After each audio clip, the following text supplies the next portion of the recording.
Hi, this is Lauren Cheek for Lornicopia, and I'm getting ready to do a new video, actually I'm doing it right now, about a friend of mine, Jeremy Holcomb, who wanted me to do a genealogy on his family, and he knew nothing about them. So I contacted him and his dad through Facebook, through our email, because we're good friends, we know each other right here in Atlanta, and we hang out sometimes, but we've worked together in the past. But it was very interesting because I actually got to trace his family back to his first ancestor in the United States. And I did that in probably about 2.5 to 3 hours. We just responded back and forth. But I'm going to tell you the story of how that all happened. First of all, I got him to give me his his father's mother and father's name, since they were deceased. And it's very hard to get anything in a genealogy without the person being deceased. So you have to go to your nearest dead relative because all of their records and everything are wide open. Well, long story short, Jeremy gave me his grandmother's name and he didn't know how to spell it. So I kept having to Google it different ways, and that's how I traced through his father's wife to his ancestors through her family genealogy all the way back to 1600 or so when his first ancestor came over. Okay, so this is my message to Jeremy Holcomb. And like I said, while we were talking, he was talking to his father to confirm what we were finding out. But the first thing I always do, especially if it's a friend of mine, when I do their genealogy, I take my Cheek family book and I look and see if any of the relatives I find along the way are actually related to me. Because it's kind of funny, you know, when you're doing a genealogy to be like, oh, we've been friends for a long time or whatever, we might be related. So that's always a curiosity for me. Anyway, so I got permission for him and from his father to reveal their information on YouTube. And that was kind of like my fee, I guess, in a way. If I make money off of it, it was me doing their genealogy for a trade-off, essentially is how it worked. But anyway, so I looked up the Cheeks in the Cheek book, and I don't know if you can see the screen. I'm hoping that you can, so you can follow the conversation, but I'll try to read it along with you and try to keep this fairly short. What happened was he found out his his grandfather and mother's name, and here he tells me her name was Eula Florence Hester. Her name was actually Yulia, and it wasn't Yulia like Julia with a J, it was Yulia.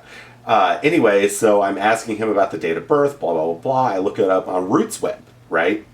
I don't know if I found anything. Then I found, instead, a Eula. He spelled her name U-L-A. Her real name was spelled E-U-L-A, Florence Hester and Robert Riley Hester.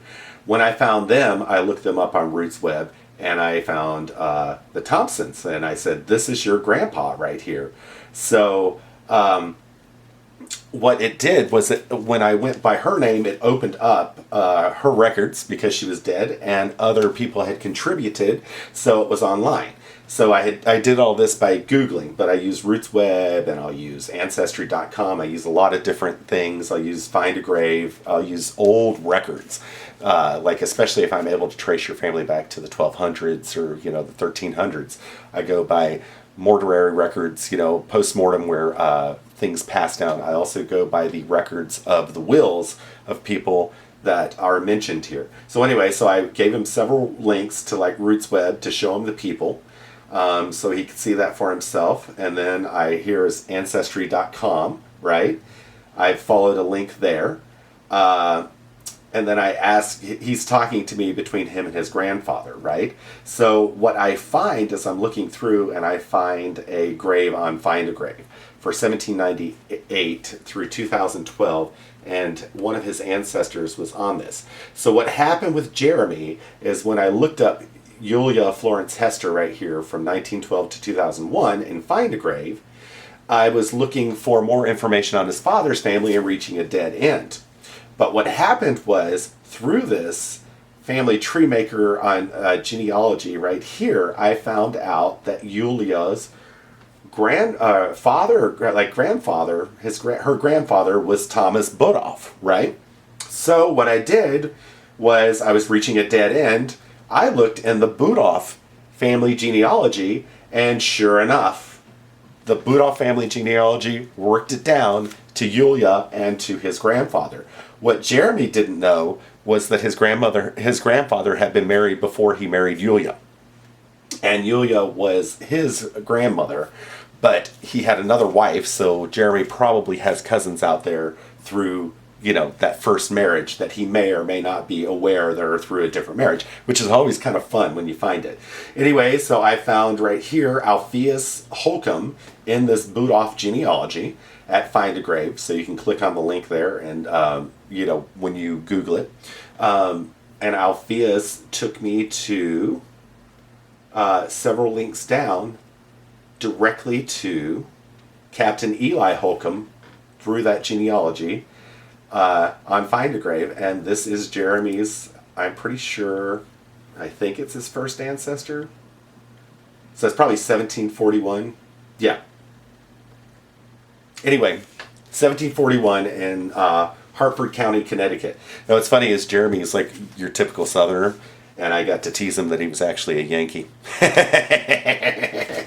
But anyway, that's how it works. But this gives you all the information. Fortunately, someone submitted it. That's someone else, a cousin in the family, that gives a history, an entire history of Jeremy Holcomb's family. And there you have it. So we're going to go back to the messages, see if I got any further back. I'm pretty sure that was his first ancestor in 1741 that was here, but it tells you where he came from, what branch of the military he served in. It's a military grave. So, if you luck out. So then I said, this Lieutenant David Holcomb was the father of Eli, because I traced father to son. I'm taking you back potentially to 1695. Is that enough for now? He's like, wow, thanks, Lauren. My family are checking on this right now. Thank you, sir. I owe you one. And then I tell him that he's a Yankee. He says, don't make me tomahawk chop you. But then, what did I see? I traced another branch of his family. This document has Lieutenant Holcomb's mother and father, his dad Nathaniel Holcomb and his mother Elizabeth. So that's the document that I've linked him to here, and that actually does take him back to 1695. So as you can see, you can dig that far back, And then I gave him a little thing with what does the Holcomb name come from. And Holcomb is actually an Anglo-Saxon name. And you'll be surprised sometimes as to where your family names come from. Sometimes they're from places or they're from properties that people held. And Jeremy's name ultimately is Anglo-Saxon, and it's Holcomb, which comes from like a honeycomb or something like that. But yeah, the Anglo-Saxons named an area Holcomb, and there were people that actually had a manor there. And the name transfers either down through the manor or through the location of being from Holcomb. And Holcomb was originally his family name. And they're actually like Holcomb Bridge Road here in Atlanta. There's a lot of Holcomb names. And I'm sure that Jeremy's related to them. But so interestingly enough, it was a very cool trip down memory lane for his dad. They found a lot of stuff they didn't know. I left the links for them, But you can find out amazing things using the genealogy of cousins in your family, which is how I broke the trend with Jeremy. Jeremy, I dead-ended at Yulia, but then when I looked her up, I found out who her grandfather was, and then I went through her grandfather's family, and lo and behold, someone had done a genealogy down to her and her husband. So I was able to follow that up several generations and find the family names, Google them, find a grave, and lo and behold, I got Jeremy's first ancestor, a military grave from the 1740s, probably, 1740s. And then I was able to trace him back to 1695. Now, the next one I'm going to show you, because this is a fairly short video, so I think I can tack another one on, is my roommate, Jamison. Just to give you an idea who I was working on, if you can see it, this is Jeremy here on the left with the sunglasses on. He's a trip. A lot of fun. Been a good friend for a long time. Here's Jamison looking very intently at a karate video.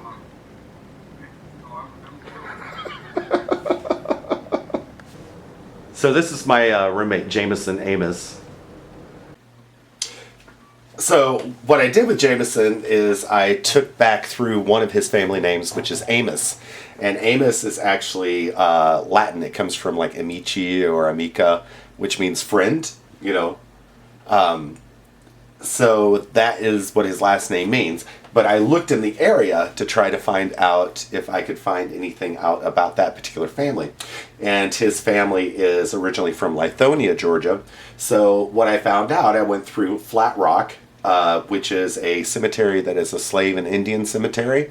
And the people in the community have a church in Flat Rock, which is right next to Lithonia. I looked it up on the map. I actually Googled it to see how far it was, and they're like right neighboring each other. But there are two churches in this area that have all of the early slave population that joined the church, because when people moved, they moved together in communities, even in the slave community, or they stayed generally in an area and then they branched out from there. And a lot of people all over the United States are originally from places like Georgia or South Carolina. But right in Atlanta right now, there are 3 different churches that compile the earliest slaves that were released that joined their community, and almost everybody that was a previous slave joined these communities. So Flat Rock is one of these communities. So that was the first thing I found. I said, we're going to have to go to Flat Rock, Georgia, which is right in Lithonia anyway, and Lithonia is next to Arabia Mountain, which is a suburb of Atlanta, and go check out the archives and see how many family members are there. But the other thing that was interesting too is I found a potential slave owner who could possibly had contributed that name to Jamison's family, and I'll show that to you in a second. And he was only, I did it on Google Maps to chart the distance, and I charted the distance from Lithonia to the area where the graveyard was that used to be the plantation, and the area was 2.5 miles by bike ride, which would be, 2.5 hours by bike ride, which would equivalently be 2.5 hours by horseback ride, you know, or wagon, or however people got around. For instance, my family, when they moved from North Georgia to Middle Georgia in the early 1900s, like 1913 or something like that, they actually took a wagon train down. I always thought they would have taken a train or a car or some other form of transportation because we had them at that time. But no, they actually took a wagon train from North Georgia to Middle Georgia. And the same thing, you know, people would have wagon trained to their next community or wherever they had family relationships or something of that sort, or where there was a community growing up. So I'll show the next thing to you real fast. So anyway, this is where Googling the Amos name, I came to a site called Henry County, Georgia Cemeteries. And it's actually, the site is called I Dream of Genealogy. Family is all around. Anyway, and by going through this, I found the Amos Cemetery, which I think is the one that's on the land. Let me check it out real quick. Yes, this is the cemetery that's on the land. It actually gives you the coordinates on the map and tells you where it is so that you can find it. But this cemetery is actually a slave and Indian cemetery and a white cemetery as well. It was a mix of all 3, and it's on the plantation land. And I looked it up, and it's actually like surrounded by an industrial park now in McDonough. But anyway, it gives the name of the guy that owned it, and his name was gosh, let me look real quick. It also gives you directions and everything. His last name was Amos. But the other interesting thing that they say is they state people that are in the area that were alive at the time that they did the survey, who said that their ancestors came from this property, and they were most certainly slaves because they were black business owners in Atlanta, in Henry County, which is just borders south of where I live here, you know, in Atlanta. It's pretty close by. It's within the metropolitan area of Atlanta. But anyway, so what they say about him is they say that there are about 100 graves according to some. This was once a white cemetery. The field stones that remain may mark African American slave graves since Mr. Amos was a slave owner, and the funeral director Lemon and Tomlinson was a black enterprise, which, you know, was who was burying people there. So it seems likely that Reverend Watkins was an African American origin. The cemetery appeared to be inactive at this time. And this is from a survey I think she did in the 70s or something like that. But long story short, this guy, and I'm trying to find the name, It's Amos Family Cemetery, Henry County, Georgia. And they talk about moving the grave, not to bore you or like get you going on too long. Okay. It was William Amos. He was born in 1811 and he died in October 16, 1881 at 70 years of age. And Anne Griddleston, who was his wife. Now what's interesting about this is these people could potentially be, because it is relatively close, and you know the counties where Lithonia are in and Henry County actually border at the point, and this graveyard is fairly close to the top of Henry County, closer to Atlanta than to McDonough, although McDonough is not very far away. But they moved their bodies to another family site because the house was torn down and the land became kind of abandoned through a couple of generations. But what I was saying to Jamison is this could potentially be an ancestor, or this could be a way to trace through poll taxes and stuff ancestors that you find through the church that you're looking for. And that's how you have to do genealogy in this certain respect. So what I will do is when we get to that point, we actually go out there, I'll do an update video with Jamison, and have him in it. And we'll let you see what the results were, because usually when I have a hunch, I'm usually right. And you have to go on hunches because that's all you got. So, but the probability that something would be in the area and would be connected to his family in that close proximity is pretty good. Although there are other Amoses, very few, like one or two other families that I found. One owned a mill, and those sort of things. But this is the only Amos that I found in the general area of Atlanta through quite a bit of research for a couple hours that was actually a slave owner and lived in the area and could potentially be a link. And this is Greenwood Industrial Park. This is where the Amos plantation was. So somewhere back in here somewhere is where the graveyard is, or in the surrounding area. But it gives you the location and everything for it at the top left here, if anyone's interested, or you happen to be in Amos. Anyway, this is my roommate Jamison Amos, and I just showed him the video footage that I took so far. So what did you find interesting about the video to you? Because obviously it's the first time you saw any of the research that I did. Mm-hmm. I guess it's the laying out of more of the fine details of my lineage. It's something I've been curious about for some time. Right. And I've had various speculations, but to actually see more of the real story is what's so intriguing. And it just makes me that much more want to dig deeper and find out what more of the story is. Yeah, because right now it's just a plausibility. It's a theory that I have based upon proximity and everything, and being the fact that your family has always lived in Atlanta. Your family never moved from here. Probably since the 1860s, I would guess. Your family's been in Lithonia, and your mom, your dad, your grandparents, everybody that you know is from there, or goes back to there. So what do you think about the Flat Rock Church, and knowing that they kept archives of all the people in the community? Was that kind of something new to you? Indeed it was. I hadn't heard of them before, and I guess it was a little surprising to know that there is a community of folks that would actually sit down and go through the trouble of keeping track of all those things. Yeah. Well, people were actually, a lot of people in the community in Atlanta were actually very well educated, and that's something I've touched on in the comments. In one of my other videos, I was saying there's another church in Lilburn up here where there was a slave owner who obviously had children, and other people in the community had children with some of their slaves. Not everybody was related to them. There were children that were a product of a second relationship, that had an ancestral lineage, and he started a school where he educated everybody in like Latin and Greek and history and all of these things, and set that school up so that this was in the 1840s, before the Civil War and before the Emancipation. But that probably was a big catalyst for Atlanta, having the civil rights movement being so big here, was that jump that community gave to their slaves and to their children who were slaves, or their grandchildren, to educate the whole community. And actually all these people participated and sent their children to the school. And that church in Lilburn actually has archives of everybody that came from that community and that church from the 1840s until whoever lives here now, because people obviously have spread out all across the United States, Right. live everywhere. But yeah, that was kind of an interesting revelation for me because I'd never heard that. You don't read that in history books. But I also found out that in the church there in Flat Rock that Martin Luther King's dad preached there a lot.